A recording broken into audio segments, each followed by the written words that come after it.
right, superlatives time on this Friday edition of PFT Live. Chris, wide open. Anything you want to talk about where you want to hand out an award to someone, some person, some team, anything, go.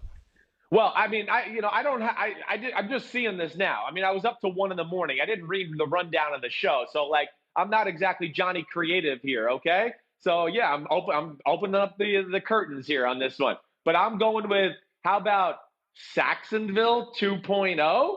What? I mean, Jacksonville quietly got 2 ballers in the draft, and we haven't talked about them yet. But, I mean, they kind of got a Jalen Ramsey replacement with C.J. Henderson. I mean, this C.J. Henderson is a really talented player. I thought he's the #1 corner on my draft board, Mike. I thought he was better than Okudah. And then to get Kayvon Chason a little later in the round, and man, now you got Josh Allen and Kayvon Chason coming off the edge, and who knows what happens with Yannick Ngakoue. I don't even want to go there, but you know, they're building kind of like they did the first time around with some freaks on the defensive side of the ball that are just going to be able to overwhelm you with their physical ability. So I think that deserves a little credit for sure. Yeah, and with Ngakoue, you know, I think I will go there. I think they're going to tell him play for us or play for no one in 2020 unless they get an offer that they weren't going to trade Jalen Ramsey until they got blown out of the water by the Rams. Two first-round picks and a fourth-round pick. Can't say no to that. Now, obviously, it'll take less than that to get Ngakoue, but they're going to hold firm. It didn't happen during round 1 last night. It's not expected to happen this weekend, and it may be that Ngakoue just has to find a way to reset his mindset and accept that he's going to be a Jaguar for 1 more year. But for a team, you know, we're trying to figure out, are they rebuilding? Are they retooling? What are they doing? Last night's picks instantly make them better on the defensive side of the ball. And there was something to that whole Tua Tagovailoa stuff with the Jaguars, even though they never had a chance to take him. But Gardner Minshew, clearly the guy for now, and they're going to give him a chance to see what he can do. All right, for me, it's the we didn't take the cheese award. The Cincinnati Bengals, I got to give them credit for holding firm. Now, I don't know what they were offered, if anything, specifically by the Dolphins, but they didn't waver in their conviction that Joe Burrow was their guy. You know, we addressed this yesterday. I wrote about it at PFT. There are only a handful of guys in the NFL who are untouchable from a trade standpoint. And basically, what they were faced with was an opportunity to trade Joe Burrow before he ever took a snap in the NFL. They didn't do it. They wouldn't do it. And I think they recognize what he means to that region, to that team, to that city, to that stadium from the standpoint of filling it up once we get to the point where stadiums are allowed to be filled up again. And this is the kind of transformative player that they hoped they were getting with Carson Palmer. Palmer never really embraced it. He was a California guy, not an Ohio guy. Now they got an Ohio guy, and it just feels different already that Burrow is going to take to Cincinnati. Whatever hesitation may have been there, and it may not go as smoothly from a contractual standpoint now or 3 years from now between Burrow and the Bengals, but I just think from a fit standpoint it makes sense, and it really helps elevate a team that maybe now can move toward contending in the AFC North. Yeah, Mike, agreed. I mean, it's just it's a no-brainer. You know, like I said, it was the cleanest film I've ever watched for a quarterback coming out in the draft. And it's not just like it was like, oh, yeah, I know there was talent around him, but it wasn't like he was just throwing to wide open people and had a perfect pocket to throw the ball in all the time. I mean, it's everything about this guy. It's the first guy I've evaluated that I went, wow, this guy reminds me of Peyton Manning. I mean, he really does. He's got that kind of charisma and personality about him. And I think he embraces the pressure of being the #1 pick, being the guy. He loves it. He's got a great story, got a great upbringing. He's a great kid. I mean, awesome. I'm with you, Mike. I'm glad they didn't mess that up and went with Joe Burrow. All right. I mean, I always like to give a little love to the big ugly guys. So you've seen Lord of the Rings, right? You shall not pass. You shall not pass award. I'm going to give that to the 3 teams let's go the 4 teams that took offensive tackles. What do you want to say, Smarty? What? Before you try to come off like you know anything about the Lord of the Rings, I'm gonna challenge you on this. Where was that line uttered? Who was it uttered by? And to whom was it uttered? It was Gandalf the Grey on the underground bridge when what the hell was that thing? A kraken or a grogan or just a huge freaking animal beast, all right? When he stopped him and he fell into the pit, right? Because the thing threw the whip up, and then he went from Gandalf Gray to Gandalf the White. So screw you. I know my movie references, all right? So let me get back to football, all right? But Close my enough. shall not. Close okay, enough. Thank you. Okay, you can correct me after this. But I want to give love to some of the offensive tackles in the draft, right?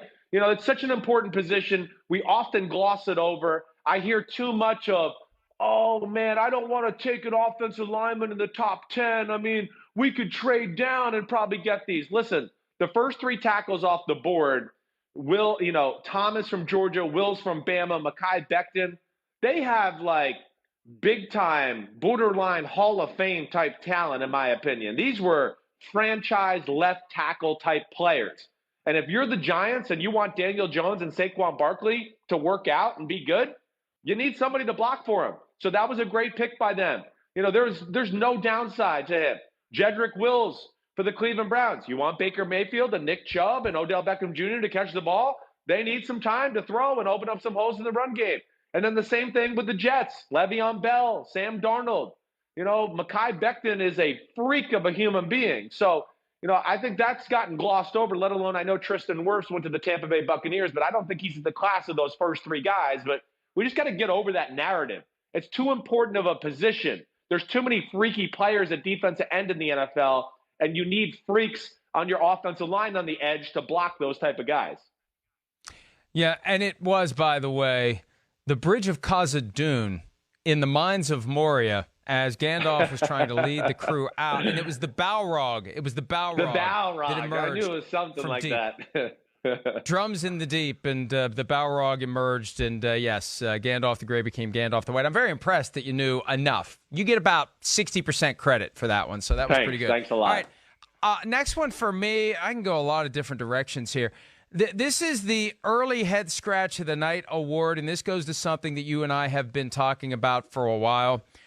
The Lions trade Darius Slay, stay put at number 3, after making it abundantly clear to anyone who was paying attention that they wanted to trade down. They were desperate to trade down. They ultimately were not able to trade down. They take a cornerback in Jeff Okudah to replace the guy that they traded away. Does that really make the Lions any better? Does that make Bob Quinn, the GM, or Matt Patricia, the head coach, any safer in their jobs, Chris?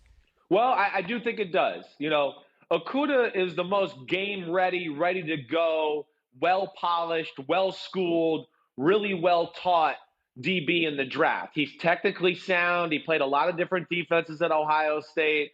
He's really good in all those areas, and he's a really good football player. And they needed somebody that they could depend on day one to come in and play and be able to understand all the things that Matt Patricia does do on defense. Even though it's a lot of man-to-man, there's a lot of nuance to it too. And I think from that aspect, they needed to go with somebody that they really just, I think they trusted and they felt like they could go get on the field immediately and have no issues. You know, Henderson and Terrell, to me, as the cornerback position, are more talented. They have more physical ability and explosiveness and raw speed and explosion and all those type of things.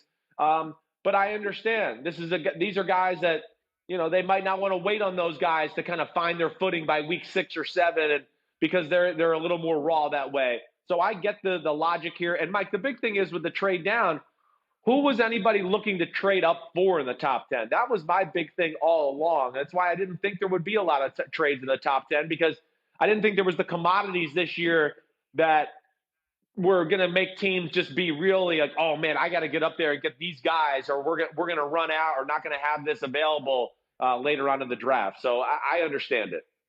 And there was a lot of noise yesterday, and I think the Dolphins played this to perfection with their Tua Tagovailoa situation, because we really didn't know what they were going to do. There was talk that they wanted to get to number 3 to get a tackle before the Giants could, right? So nobody was really thinking that I didn't know what the Dolphins were going to do when they were on the clock. That is the best way to play it. You keep it wide open, you keep everyone guessing, and then when you take your pick, you say, this is the guy we wanted all along. And it worked out perfectly. No one jumped over us to take the guy that we wanted. Obviously, no one jumped over them, and no one took the guy they wanted, unless for some reason they were going to take Andrew Thomas, the 4th overall pick that went to the Giants. But again, if you keep your mouth shut, no one ever knows that.